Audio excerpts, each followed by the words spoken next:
Morning, Dan. How are you? I'm very well, Pip. How are you? Yeah, very good, thanks. It's really nice to be joined by you today to talk a bit about your business. So you've been a member in various different capacities over the years, but this is a new venture for you. So talk to us a bit about Visiting Angels, when it got set up and how you're going so far. Yeah, I mean, I guess, yeah, I've been involved in the association sort of on and off in different capacities for getting on for 15 years now. So Visiting Angels, newish to the UK. We've been in the UK for 3 years, but internationally very well established. So we're in 5 countries. We've got just over 700 franchisees now across the world. And I guess for me, the reason I brought it to the UK is I could see that there was something missing in home care in the UK. Lots of people talking about the care that they deliver and how they're going to make that care happen. Very few people focusing on the people that deliver that care. So we could see there was a space for an organisation who made the caregivers the most important people in the business. So we call that being carer-centric. That's our vision for the UK. Our mission statement is to become the UK care sector's employer of choice by 2022. So most of that mission is about trying to change society's perception about carers, to make people value carers more. And we've had a pretty good 3 years in truth. So the first thing I did when I brought the business to the UK was to start one myself. I'm kind of old school when it comes to franchising. I want to be able to help a franchisee because I've actually done it myself, not because I've read about it or learned it somewhere, you know. So I set an office up in South Yorkshire, which is where I live. And, you know, it's home for me, which is really nice. But it's also the 3rd poorest county in the UK. So I took a view, if I could make a private duty care service work in the 3rd poorest county in the UK, it's probably going to work pretty much everywhere else. And it's gone really well. So the original office we started in November 2017. We took the office space, got registered with the Care Quality Commission in January 2018. Got our first client, a lady called Dorothy, on the end of January 2018.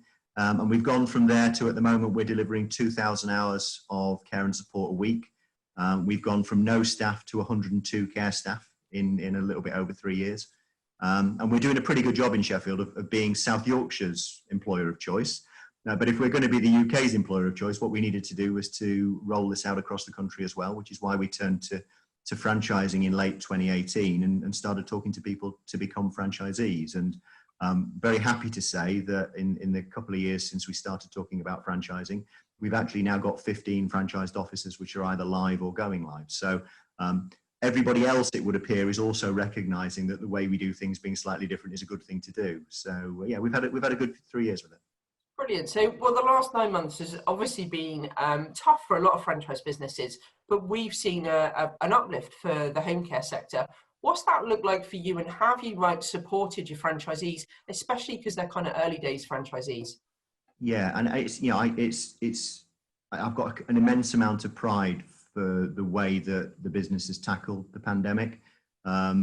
Principally the caregivers. The caregivers have given so much of themselves, and we celebrate caregivers in the business. So it's obviously, from my point of view, really important that we recognise the hard work that they put into it. And on the one hand, I've got to say that when we were all stood on our doorsteps in the early lockdown, sort of banging pots and pans and clapping for carers, I was very happy that the rest of the country had eventually joined a party that we'd been at for some time, you know, because we've been sort of saying this since we started. You know, we wanted people to recognise carers as being the awesome people that they are, you know. So society caught up with us, which was good. And then what happened was everybody went back to work and stopped clapping and put their pans away. And we've carried on sort of fighting the fight in that respect. So operationally, it's been challenging. You know, I got into the home care sector because I wanted to help people to live well. And in a lot of instances over the course of the last 3 years, we've been helping people to support them through ill health in a way that I wouldn't have expected us to do that. There is colossal pressure on the NHS, and what's happening as a result of that is that some more serious conditions are being pushed further down the chain in the NHS. So the work that used to be done by doctors is now being done by community nursing teams, and the work that used to be done by community nursing teams is now being pushed onto social care workers. So I guess, you know, there have been lots of highs and lows in the last 9 months. I get quite angry sometimes with politicians, you know, when people say that care staff are unskilled.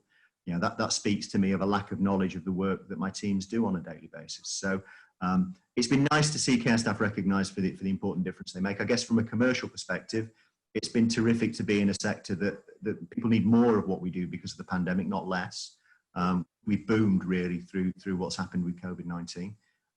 As far as the franchisees are concerned, you know, we've had to change some of the ways that we work, but again, they are finding in their local areas that there is huge demand for the service that they provide. In fact, I was talking to one of our franchisees only yesterday, actually. They're based in sort of East Staffordshire, which again is a semi-rural location and not one of the wealthiest parts of the UK, but they've been going for a little bit over 4 months now, and they're about 50% ahead of where they hope to be in terms of their targets. So that again speaks to the fact that society needs what we're doing, so that's pretty good. But I think the thing I'm most proud about is that the business model that we operate, this sort of carer-centric business model that looks after care staff, that delivers a really unique thing for a home care, low staff turnover.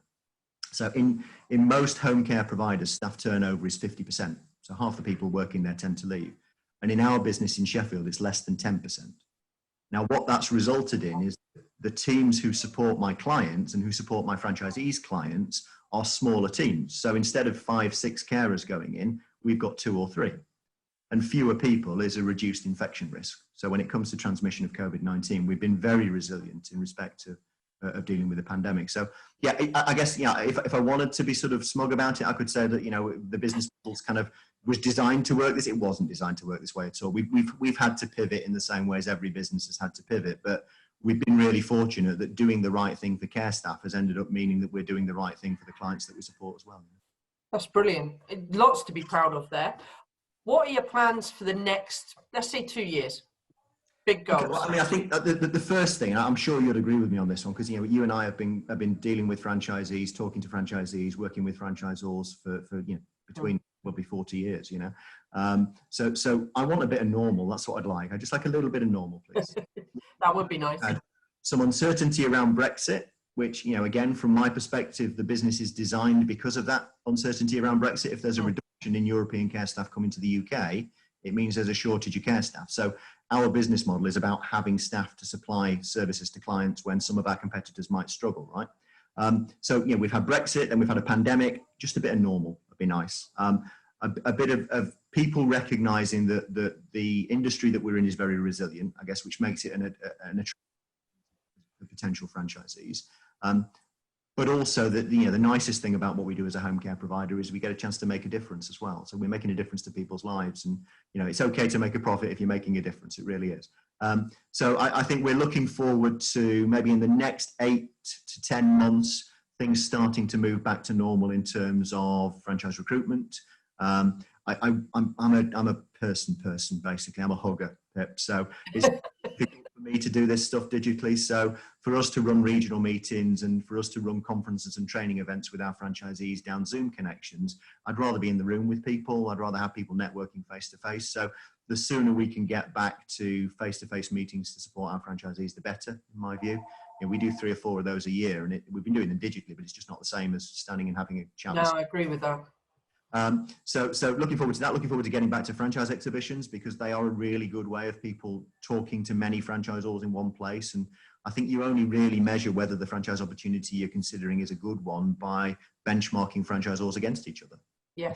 Stuff in isolation, it sounds great, but it only sounds great because you've not spoken to the next guy yet, right? Yeah, exactly. So again, getting back to franchise shows would be a good thing to have happen as well. And I suppose, from my perspective, I've got a mission statement which caps out at the end of 2022. So I'm hoping that by the end of 2022, we have become the UK care sector's employer of choice. I expect, in terms of the growth that we've had in the last 2 years, that we're probably going to be at between 35 and 40 franchisees by the end of 2022.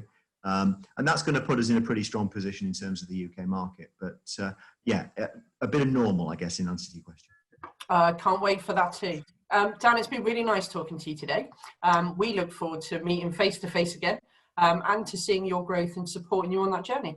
Thanks for your time. Thank you ever so much, guys. Stay safe, yeah. You too.